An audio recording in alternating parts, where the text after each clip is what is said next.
దేవునికి స్తోత్రం. యోధా రాసిన పత్రికలో కొన్ని మాటలు మనం ధ్యానించాలి. మొదటిగా 17 వచనం చదువు. 17-21 వరకు చదువు. అయితే ప్రియులారా, అంత్యకాలమున తమ భక్తిహీనమైన దురాశల చొప్పున నడుచు పరిహాసకులైన ముందురని మన ప్రభువైన యేసుక్రీస్తు అపోస్తలుల పూర్వమందు మీతో చెప్పిన మాటలు జ్ఞాపకం చేసుకొని అట్టి వారు ప్రకృతి సంబంధులను ఆత్మ లేని వారై ఉండి భేదములు కలుగు చేయుచున్నారు. మీరు విశ్వసించి అతి పరిశుద్ధమైన దాని మీద మిమ్మల్ని మీరు కట్టుకొని పరిశుద్ధాత్మతో ప్రార్థన చేయొచ్చు. నిత్య జీవార్థమైన మన ప్రభువు యేసుక్రీస్తు కనికరము కొరకు కనిపెట్టుచు దేవుని ప్రేమలో నిలుచుండి కాచుకొనుడి. హల్లెలూయా. తర్వాత చూడండి. దేవునికి స్తోత్రం. ప్రియులారా, యోధా రాసిన పత్రిక యోధాకున్న ఆలోచనలు లేదా యోధాకున్న తలంపులు, యోధా మనసులో ఉన్నటి చివరి క్షణాల్లో కలిగినట్టు యోధా తాను జీవితం సర్వాధికారకు తండ్రి అయిన దేవుని 30 నాణ్యాలకు అమ్మివేసినప్పుడు అవి తిరిగి వారికి ఇచ్చే సమయం ఆ మధ్యన యోధాకు పరిశుద్ధాత్మ దేవునికి కలిగి సంభాషణ. యోధాకు అర్థమైంది ఏం కోల్పోయాడు, ఏం నష్టపోయాడు. యోధా ఆ పరిస్థితులు ఎలా వచ్చాయి యోధా మీదకి, యోధాకు ఆ మనసు ఎక్కడి నుంచి వచ్చింది అన్నది మనం కొంచెం పరిశీలన చేస్తే నిజానికి యోధాకి దేవుడు చాలా గొప్ప ప్రత్యక్షించాడు. 12 మంది అపోస్తలులలో యోధా కూడా ఒక్కడిగా దేవుడు నియమించాడు. అలాగే పరలోక రాజ్యంలో కూడా 12 మంది అపోస్తలులు యోధా కూడా పరలోకానికి యోగుడిగా ఉద్ధరించారు. కాకపోతే యోధా పరలోకం కోల్పోవడానికి కారణం ఏంటంటే పరలోకానికి ధనాపేక్ష. అది తెలియకుండానే తన నాశనానికి, తన పతనానికి, దేవునికి ఆయనకి వీరవటానికి, ఒక నిజ జీవాన్ని కోల్పోవటానికి, అపోస్తలుల 12 మందితో కలిసి పరలోకంలో లేదా పరలోకంలో ఆయన పేరు పోగొట్టుకోవడానికి ఇవన్నిటికీ కారణము తెలియకుండానే నీకు జరిగిపోయింది. ఏమి తెలియదంటే నిత్య జీవం కొరకు ప్రయాసపడడం తెలియలేదు. ఆయనతో ఉన్న 12 మంది అపోస్తలులు కూడా దేవుని పని చేయడానికి ఏ శ్రమైనా ఏమి జరిగినా దానికి తలవంచి ఆయన రాజ్య సువార్తని ప్రకటించడానికి, ఆయన రాజ్యాన్ని స్థాపించడానికి, సర్వజనులకు తండ్రి అయిన దేవునికి అద్వితీయ కుమారుడు యేసుక్రీస్తు యొక్క సర్వాధికారి తండ్రిని అందరికీ పరిచయం చేయడానికి వారు నడుములు కట్టుకున్నారు. కానీ యోధ మాత్రం ధనయమోహంతో, ధనాపేక్ష గలవాడే ఆయన తన బ్రతుకుని నాశనం తెచ్చుకుంది. తను చేసిన పెద్ద భయంకరమైన పాపము తప్పు ఏదైనా ఉందంటే 30 దినాలకి నమ్మినందుకు దేవుని నమ్మాడు. దేవుని నమ్మాడు కానీ యోధ నమ్మలేదు. యోధ ధనాపేక్ష కలిగిన వాడే వ్యాసధారణ ధరించుకొని దేవుడి దగ్గర వచ్చింది.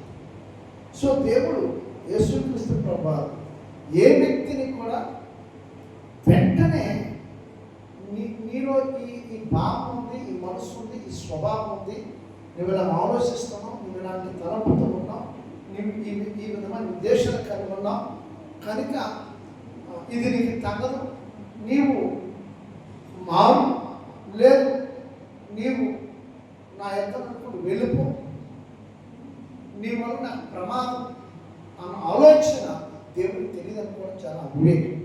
తెలిసినప్పుడు కూడా ఆయన అగ్నిలో నుండి కొందరు లాగినట్లుగా రాశాడు. అలాగే రాస్తూ ఆయన ఏమన్నాడంటే ప్రేమలో నిలుచున్నట్లు కాచుకొని ఉండుడి.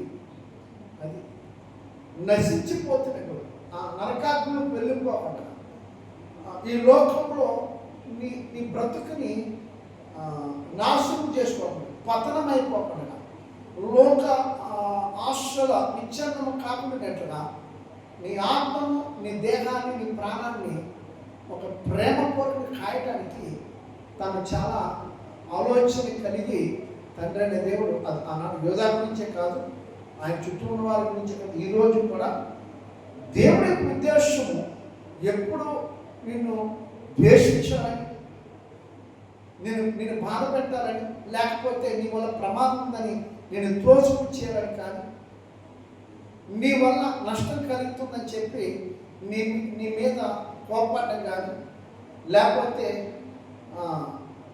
ఆయన ఏమాత్రం కూడా ద్వేషభావాలు, కోప ఉద్రేకంతో లేడే. ఎంతైనా మార్పు కోసం చూశాడు. ఎంత సమయం ఏదోకి ఇచ్చాడంటే, ఇంతమంది నా వెంట వస్తున్నారు, ఇంత జనసమూహం వస్తున్నారు, ఇంతమంది నేను చేసే కార్యాలు చూస్తున్నారు, ఇంతమంది చనిపోయిన బ్రతుకుతున్నారు, ఇంతమంది రోగులు స్వస్థపరచబడుతున్నారు, ఇంతమంది దురాత్మల చేత పీడింపబడుతున్నారు, విడుదల పొందుతున్నారు, ఇంతమందికి నిత్య జీవం కావాలి, నువ్వు దైవ కుమారుడివి, నువ్వే దేవుడివి, ప్రవక్తలు ఒకరు కాదు, బోధకులు కాదు, నువ్వే అద్వితీయ కుమారుడివి, దైవ కుమారుడు, నీవే దేవుడు, నీవే రక్షకుడు, నీ వల్లనే మాకు నిత్య జీవం, ఆ మహిమను పిలిచి మా కొరకు వచ్చింది నీవే, తండ్రి పంపించిన కుమారుడు నీవని విశ్వసించిన ప్రతి మాట, ప్రతి ఒక్క మాట వచ్చి చూస్తున్నాడు ఈశ్వరుడు. కానీ యోధా చూసినప్పటికీ యోధాలో తన మనసు, తన కాన్షియస్ అంతా ఎక్కడ ఉందంటే ధనం మీదే ఉంది. ఇప్పుడు ధనవంతుడు అయిపోవాలి, ఒక ధనవంతుడు అయిపోవాలి. నువ్వు ఎన్ని విధాలుగా ఉన్నా ధనము నీతో రాదు, అది శాశ్వతమైనది కాదన్న సంగతి యోధాకి అర్థం కాలేదు. ఈరోజు వ్యామోహముతో, ధనాపేక్ష కొరకు, ధనము కొరకు అనేక జీవితాలు ఆటలాడుకున్నట్టు చాలా మందికి ఇంకా అర్థం కావట్లేదు. దేవుడికి స్తోత్రం కలుగునుగా. ఏ ధనం మీద అయితే నువ్వు మనసు పెడుతున్నావో ఆ ధనమే నేను నాశనం చేస్తాను. హల్లెలూయా. ఏ ధనం కోసం అయితే యోధ పరుగులు ఎత్తాడో ఆ ధనమే యోధకి ఉరిగా మార్చబడ్డాడు. దేవుడికి స్తోత్రం. పశ్చాత్తాపం వచ్చింది, వేదన కలిగింది, బాధ కలిగింది. ఎప్పుడైతే యేసు ప్రభుని సిలువకు అప్పగించాలని తెలిసిందో ఆ బాధ పరిగెత్తకుండా తీసుకున్న ఆ ధనము తీసుకెళ్ళి, ఆ 30 ధనాన్ని తీసుకెళ్ళి ముందుకు ఇస్తే అసలు వారు దాన్ని క్షమించడం కానీ కనీసం యోధాకి అమాత్రము కూడా ఎంత విలువ లేకుండా యోధాను చూసి పారేశారు. నువ్వు ఒక పనివాడివి. ప్రియులారా, ఈ మధ్యలో దేవునికి యోధాకి, హృదయానికి, తన మనసుకి, దేవుని ఆత్మకి, యోధాకి సంభాషణ ప్రారంభం సాగుతుంది. అప్పుడు రాసిందే పరిశుద్ధాత్మ దేవుడు. దీనంతటి ఒకటి అక్కడ రాసిన స్పష్టంగా ఈరోజు చాలా మంది ప్రార్థన చేస్తారు. గంటల తరబడి వాక్యం చెప్తాను, నాకు తెలుసు, నేను వాక్యం చెప్పగలను. ఇందులో ఒక వచనం తీసుకొని నెల కాదు 2 సంవత్సరాలు అదే వచనం మాట్లాడతానని చెప్పేవాడు. అలాగే ప్రార్థన, నేను ఖచ్చితంగా ప్రార్థన చేసి దేవుడు వింటాడు. ఆ ప్రార్థన నేను ఖచ్చితంగా చేయగలుగుతాను. ఎలా చేస్తానంటే ప్రతి పదాన్ని ఎత్తుపట్టి దేవుడి దగ్గర కావాల్సింది అడిగి పొందుకుంటాను అన్నవారు కూడా చాలా మంది. మీరు గమనించండి, ఇన్నేళ్ళుగా ప్రార్థన చేసిన జవాబులు రావు. ఎందుకు రావట్లేదు, దేనికి రావట్లేదు? మనము మత్తయి వార్తలో చెప్పుకున్న 6వ అధ్యాయంలో రాయబడింది, నువ్వు ప్రార్థన చేసి యుక్తంగా ప్రార్థించే, సంత వీధుల్లోనూ వీధి మూలల్లోనూ ప్రార్థన ఎలా చేయాలో 6వ అధ్యాయంలో మనకు నేర్పించాడు ప్రభువు. అయినా నువ్వు అలా చేసిన ప్రభు వెంట ప్రార్థన సంవత్సరాలు తరబడేసాను. సంవత్సరాలు తరబడినా సరే ప్రార్థనకి జవాబు రాదు. మరి మీరు అనుకోవచ్చు, మరి ఎంతో మంది గొప్ప గొప్ప సేవకులు ధనవంతులు అయిపోయారు, కోటేశ్వరులు అయిపోయారు అంటే అది కూడా దేవుడు అంగీకరించట్లేదు. ఆ విషయంలో కూడా దేవుడు వాళ్ళ విషయంలో కూడా దేవుడు సంపూర్ణంగా సంతోషించలేకపోతాడు. వాళ్ళు ఎందుకు కూడా దేవుడికి స్తోత్రం. అందులో వాళ్ళంత ధన ఆకాంక్ష కలిగి ధనవంతులైన వారిలో ఇస్కరియోత యొక్క మనసు కలిగిన వారుగా, ఆ ఆత్మ ప్రేరణ కలిగిన వారుగా కూడా వాళ్ళు కొనుక్కోవచ్చు. దేవుని ఉద్దేశం నేను అనుకుంటున్నాను. అలాగే అది ఎంతవరకు సత్యం అంటే అలాగే కూడా వారు ఆ ధనాపేక్షలే ఉండడానికి ఇష్టపడి ధనవంతులు అవుతున్నారు. సత్యమును వెతికేవారు అతి తక్కువ. అదే ఈ మందిరం అంతా ధనం ఉంది, నేను ప్రార్థన చేస్తున్నాను, ధనం వస్తుంది. ఈ మందిరం అంతా ధనం ప్రార్థన చేస్తాను, దేవుని ఉపయోగం. కానీ బయట గర్వముతో కూడా ఉన్నది. అందుకే ఆ మాట కూడా రాశాడు ఆయన. ఎక్కడ రాశాడంటే ఒకసారి ఇందులో చూడండి.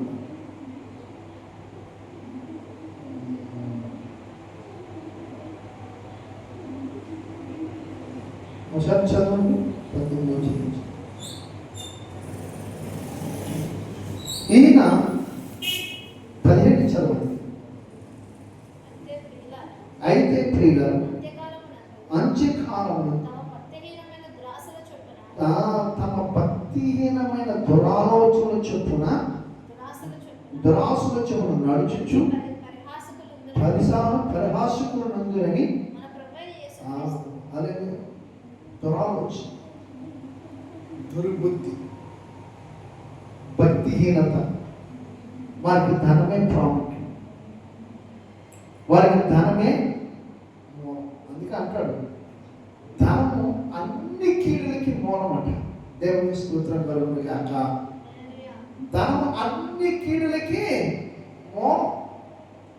కాబట్టి ధనాపేక్ష యోధ కలిగి ఉన్నాడు కనుక చివరికి 99% దేవుడు యోధాన్ని యోగ్యుడిగా ఇచ్చాడు. ఏదైతే యోధ మానుకోలేకపోయాడో ఆ 1% పరలోకాన్ని కోల్పోయాడు. పరలోకం ఆయన పేరు కోల్పోయాడు, అపోస్తుల నుంచి పేరు కోల్పోయాడు. ఒకే 1%, 99%, 99% యోధ యోగ్యుడే అన్నాడు. కానీ ఆ 1%లో ఆయన అన్ని కోల్పోయాడు. ఎందుకంటే యోధ అనే వ్యక్తి పరిశుద్ధాత్మ దేవుడికి చోటివ్వలేదు. వారి మనస్సు కానీ, వారి ఆలోచనలు కానీ, వారి సుబుద్ధి కానీ, వారి సుచిత్తం కానీ, సొంత తలంపులు కానీ, సొంత ఉద్దేశాలు కానీ భక్తిహీనతతో నడిచాడంటే భక్తి చేయలేదు. కేవలం వారితో ఉన్నాడు కానీ భక్తి అయితే చేయలేదు. యోగ ఎక్కడ ప్రార్థన చేసినట్టు లేడు. ఆ 12 మంది శిష్యులు చూడండి, ఎవరితో కూడా లేడు. పేతురు, యాకోబు, యోహాను వీరి పేర్లు వస్తాయి, యోధ పేరు ఎక్కడ రాదు. భక్తి లేదు. ఎందుకు భక్తి లేదు? భక్తిహీనమైన దురాలోచన ఎందుకు అన్నాడంటే అక్కడ అది కలిగి ఉన్నాడు యోధ. ఆయన తను ఒప్పుకుంటున్నాడు. యోధాలో ఏమి లేదో ఇక్కడ స్పష్టంగా రాసేది ఏమి లేడంటే ఆయన చూడండి, ప్రియులారా మీరు విశ్వసించు అతి పరిశుద్ధమైన దాని మీద మిమ్మల్ని మీరు కట్టుకొనొచ్చు, పరిశుద్ధాత్మలో ప్రార్థన చేయొచ్చు, నిత్య జీవనార్థమైన మన ప్రభువుకు యేసుక్రీస్తు కనికరం కొరకు కనిపెట్టచ్చు, దేవుని ప్రేమలో నిలిచినట్లు కాచుకొనమన్నాడు. ఆమె ఇది యోధ పరిశుద్ధాత్మ చూడలేదు. యోధ పరిశుద్ధాత్మలో ప్రార్థించలేదు. ఇప్పుడు చెప్పుకున్నాడు చాలా మంది ధనవంతులు క్రైస్తవులు అని చెప్పుకుంటూ, మేము దేవుని సేవకులు అని చెప్పుకుంటూ, మేము భక్తి కలిగిన విశ్వాసాన్ని భక్తులను అని చెప్పుకునే వారు అందనాల మీద అందనాలు కట్టుకోవచ్చు, కానీ మేడల మీద మేడలు కట్టుకోవచ్చు, విద్యుల మీద విద్యులు కట్టవచ్చు, ఐశ్వర్యం మీద ఐశ్వర్యం ఉండొచ్చు, ధనవంతులు ఉండొచ్చు, భోగభాగ్యాలు కలిగి ఉండొచ్చు, దేవుడు ఇచ్చిన మనం చెప్పుకోవచ్చు. కానీ ప్రభు ఏమంటాడంటే భక్తిహీనత చేత దురాలోచన చేసిందే అంటే దాని అర్థం ఏంటి? పేరుకి క్రైస్తవం క్రీస్తుని అడ్డు పెట్టుకొని ఇదంతా పొందుకున్నారని ధనాన్ని. కానీ పరిశుద్ధాత్మ దేవుడు ఈ ఈ మందిరం అంతటి ధనం నాకు ఎందుకు ఇస్తాడు? పరిశుద్ధాత్మ దేవుడు నేను కలిగి ఉన్నాను, నిజంగా నాకు ధనం వచ్చింది. నేను కలిగి ఉన్నప్పుడు ఏం చేస్తాను? ఇతరులను ప్రేమిస్తాను, ఇతరులను కనికరిస్తాను, నాకున్న దాన్ని ఇతరులకు పంచుతాను. ఎవరు కష్టంలో ఉన్నారో, ఎవరు బాధలు ఉన్నారో, ఎవరు దుఃఖంలో ఉన్నారో, ఎవరు శోధనలు ఉన్నారో, ఎవరు బలహీనైనారో, ఎవరు రోగులైనారో, ఎవరు ఆకలిలో ఉన్నారో, ఎవరు వస్త్రహీనత కలిగి ఉన్నారో నాకున్నదంతా పంచుతాను. ఇక పరిశుద్ధాత్మ దేవుడు స్పష్టంగా యేసుప్రభు దినాల్లో యేసుప్రభు ఉన్నప్పుడు దర్శించింది ఎవరంటే పొట్టి జక్కి. ఆయన ఆస్తంతని ఆయన ఎంతమందికి అయితే తీసుకున్నాడో రెట్టింపు వడ్డీ దానికి 4 రెట్లేసి అందరికీ చెల్లించాడు. చెల్లించిందే కాకుండా యేసుక్రీస్తు ప్రభువుతో చెప్పాడు, ఇదిగో మిగులుంది ఇది, ఇందులో సగం మీదే అన్నాడు. అంతే, దేవుడికి ఇచ్చేస్తాడు. మరి ఎంతమంది సేవలు ఎత్తున్నాం? ఎంతమంది విశ్వాసులు ఆశీర్వదింపబడ్డాము యేసుప్రభు పేరు పెట్టుకొని? ఎంతమంది విశ్వాసులు దేవునికి 10వ భాగం ఖచ్చితంగా ఇవ్వగలుగుతున్నారు? ఏది మీ కష్టార్జితమే దేవుని సన్నిధిని తీసుకురాదు. అంటే పరిశుద్ధాత్మ మీరు చూడవలనంత కాలం కూడా మీ కష్టార్జితాన్ని 10వ భాగాన్ని ప్రతిష్టాపన్ని ఎంతమంది అయితే రక్షణ పొందారో, రక్షణ పొందిన ప్రతి వారు కూడా, రక్షణ పొందిన ప్రతి సహోదరి సహోదరుడు, పనిచేస్తున్న ప్రతి సహోదరి సహోదరుడు, రక్షణ పొందిన ప్రతి ఒక్కరు కూడా 10వ భాగము ప్రతిష్టాపన ఖచ్చితంగా మొదటి ఆదివారం తేవాలి దైవసన్ని. అంతేకాదు ప్రతి ఆదివారం నీ సేతరపున నీ కానుక, కృతజ్ఞత కానుక, మోసే నియమించిన కృతజ్ఞత కానుక. ఎందుకంటే సేవకులు నీ కొరకు ప్రార్థిస్తున్నారు కనుక ఆ ప్రార్థన నేను కాపాడుతుంది కనుక సేవకులు పోషణ కొరకు కృతజ్ఞత కానుక సేవకులు. బైబిల్ చెప్తుంది, నేను చెప్పేది కాదు, ఇది ఎప్పుడుది కాదు.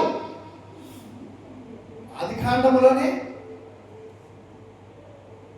సంఖ్యాకాండం, నిర్గమాకాండం, లేవియాకాండం, ద్వితీయోపదేశకాండం. ఆది కాండం, నిర్గమాకాండం, సంఖ్యాకాండం, లేవియాకాండం, ద్వితీయోపదేశకాండం. ఈ 5 కాండాల్లో అప్పుడు మోషే నియమించేశాడు, దేవుడు కట్టడి పెట్టేశాడు. మన రక్షణ పొందాం. స్పృహ పరిస్థితి ఎందుకలా వచ్చిందంటే పరిశుద్ధాత్మ దేవుడు చోటు ఇవ్వలేదు. ఫస్ట్ ఎంతమంది అయితే పరిశుద్ధాత్మ దేవుడిని చూడెవరో వారు ఎవరు? పరిశుద్ధత లేని వారట. అతి పరిశుద్ధమైనది ఏమంటారు? మీరు విశ్వసించే అతి పరిశుద్ధమైన దాని మీద మిమ్మల్ని మీరు కట్టుకుని, అదే పరిశుద్ధాత్మ. పరిశుద్ధాత్మలోనే మీ ఆత్మీయ జీవితాలు కట్టబడాలి. పరిశుద్ధాత్మలను ప్రార్థన చేయాలి. పరిశుద్ధాత్మ దేవుడిని అడగాలి. ఏ పని చేసినా పరిశుద్ధాత్మ దేవుడి సహాయం లేకుండా వాటిని ప్రకటించడం లేదు. పరిశుద్ధాత్మ సహాయం లేకుండా నువ్వు ఎక్కడ ఏ అద్భుతం చేయలేవు. పరిశుద్ధాత్మ సహాయం లేకుండా ఏ పురాణం వెళ్ళబట్టలేవు. పరిశుద్ధాత్మ సహాయం లేకుండా నువ్వు ఎవరిని స్వస్థపరచలేవు. నీకు సాధ్యం కాదు. ఎందుకంటే పరిశుద్ధాత్మ దేవుడు నీలో ఉండి ఇవన్నీ జరిగిస్తాడు. దేవుడికి కాబట్టి పరిశుద్ధాత్మ దేవుడు ఇస్కరియోత యోధ అనే వ్యక్తి, అపోస్తలుల్లో ఒకరైన యోధ పరిశుద్ధాత్మ దేవునికి భయపడలేదు, అంగీకరించలేదు. పరిశుద్ధాత్మలో నడవాలని తపన, పట్టుదల, నిరీక్షణ ఆయన కలగదు. ఆయనకి ఏం కావాలంటే దురాశ. భక్తి చేసేవాడు భక్తిహీనుడు, దేవుడితో నాకు మనం డబ్బులు కావాలి, అక్కడ అదే రాశాడు. భక్తిహీనమైన దురాశల వలన, ఇది ఎఫెసీయులకు రాసిన పత్రికలో కూడా రాశాడు. ఒకసారి చూడండి, ఆ మాట నేను ముగించేస్తాను. ఎఫెసీయులకు రాసిన పత్రిక 4వ అధ్యాయం అనుకుంటా, 4వ అధ్యాయం ఒకసారి చూడండి. 4వ అధ్యాయం 22వ వచనం.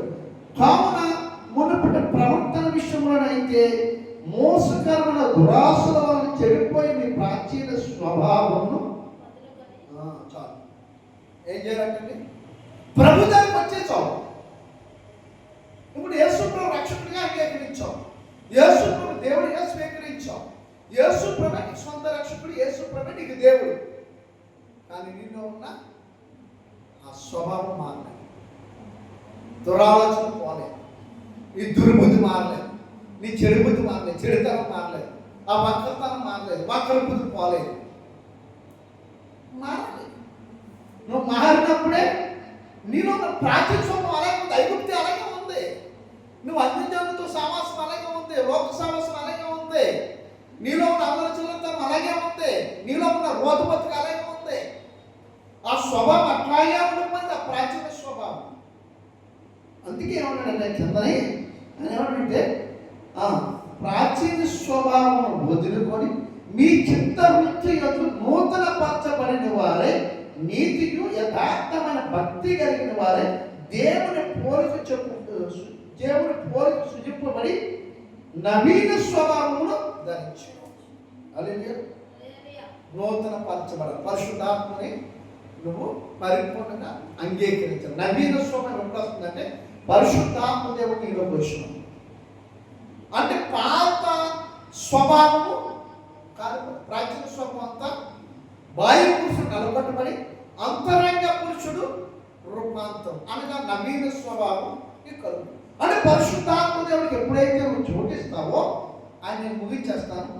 ఎప్పుడైతే నువ్వు ఇస్తావో నువ్వు అంటే ఏం చేయబట్టంటే కనుక మీరు అబద్ధం ఆడరు. అబద్ధం ఆడటం మాని ప్రతివాడును తన పొరుగు వారితో సత్యమే మాట్లాడతారు. కోపడ్డం కానీ పాపం చేయడు. అలాగే కోపడ్డం పాపం చేయడు, అబద్ధం. పరిశుద్ధాత్మ ఎప్పుడైతే నీలో ఉందో నువ్వు యథార్థంగా ప్రార్థన చేస్తావు. నీ బాధ ఏదో, నీ కష్టం ఏదో, నీ దుఃఖం ఏదో, నీ ఆపద ఏదో, నీకు కలుగున్న సమస్య ఏదో, దాని నుంచి ఎలా బయటకు రావాలి అన్నీ విడిచిపెట్టేసి భక్తిహీనత అనేది, దురాలోచన అనేది, మోసపుచ్చం అనేది, అబద్ధం అనేది, అహంకారం, పొగర, కోపం, గర్వం ఇవన్నీ అనదొక్కేస్తారు. అంతే పరిశుద్ధాత్మ ఎప్పుడైతే నువ్వు చోటించావో ఇవన్నీ నశించిపోతాయి. అంటే ఫైనల్ ఒక మాట చెప్పాలంటే అయినంతడు సూర్యుడు అస్తమించే వరకు కోపం నిలిచి ఉండకూడదు. అపవాదికి చోటు ఇక్కడ దొంగలింపేవాడు ఇక మీద దొంగిలినట్లుగా అక్కడ వారికి పంచిపెట్టుటకు వీరు కను నిమిత్తము మీ చేతులతో మంచి పని చేయొచ్చు కట్టబడవలను. అలాగే విరిని వారికి మేలు కలుగునట్టు అవసరమైన బట్టి క్షేమాభివృద్ధి కొరకే అనుకూల వచనమై పలుకుడు కానీ దుర్భాష ఏదైనాను మీ నోట రానియుడి. దేవుని పరిశుద్ధాత్మను దుఃఖపెట్టండి. విమోచన దినమున ఆడినందు మీరు ముద్రింపు. ఆమె యోధా గారు ఇక్కడ ఎపిసి సంఘాన్ని పౌలు గారు సృష్టిగా రాస్తున్నారు. హల్లెలూయా, హల్లెలూయా. విమోచన దినమున ఆడినందు మీరు ముద్రింపబడింది. సమస్తము దేశము, కోపము, క్రోధము, అల్లరి, దుష్టము, సకలమైన దుష్టత్వమును మీరు విసర్జించండి. ఒకని ఎడల ఒకడు దయ కలిగి కరుణారుదలై క్రీస్తునందు దేవుడు మిమ్మల్ని క్షమించిన ప్రకారం మీరు ఒకరినొకరు క్షమించుకోండి. పరిశుద్ధాత్మ శాతము నింపబడితే మాత్రమే ఇటు ప్రార్థన చేయగలుగుతాం. యోధగా చెప్పేది అది. పరిశుద్ధాత్మ దేవుడు నీలో లేకపోతే నువ్వు దేవునికి విరోధంగా ఉంటావు. నీ సుబుద్ధిని ఆధారం చేసుకుంటూ దేవునికి వ్యతిరేకంగా బ్రతుకుతూ దేవుని సన్నిధిలో నువ్వేం చేస్తావు అంటే నీకు కావలసిన వాటి కోసమే ఏదో ఒకలాగా నువ్వు సంపాదించుకొని నేను పట్టుకొని వెళ్ళిపోవడానికి ప్రయత్నం చేస్తాను. ఖచ్చితంగా అదే చేస్తాను. అందుకే యోధా గారు చెప్పింది అదే. చూడండి, యోధా రాసిన పత్రికలో ఆయన చెప్పే మాట, ఆయన చెప్పేది అదే. నేను ముగించేశాను కదా సార్. చూడండి,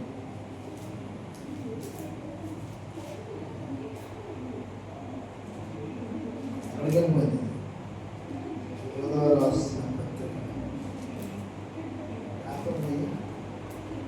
చూడండి మాట ఒకసారి 22.